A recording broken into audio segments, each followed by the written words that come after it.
Hello, in this video I'm gonna show you how we can download custom AOD on Samsung Galaxy S24 Ultra. If you want to have a cool new AOD, then you need to open the settings, then scroll down and go to themes. In the themes, you want to switch to AODs over here at the bottom of the screen. Now you can start looking for something more specific. Some of them cost some money, some of them are free. We can also switch to the top category, and then on the left side we have all. If you press on all, then you can switch to free. By doing so, you'll see only free AODs. So let's say I'm gonna choose this one, and then all we need to do is simply press download and then apply once we download it. Now over here you can choose the always on display style if you want to have clock and image or image only. I'm gonna choose clock and image.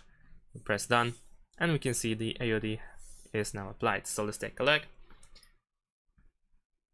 And there we go, we have a new AOD.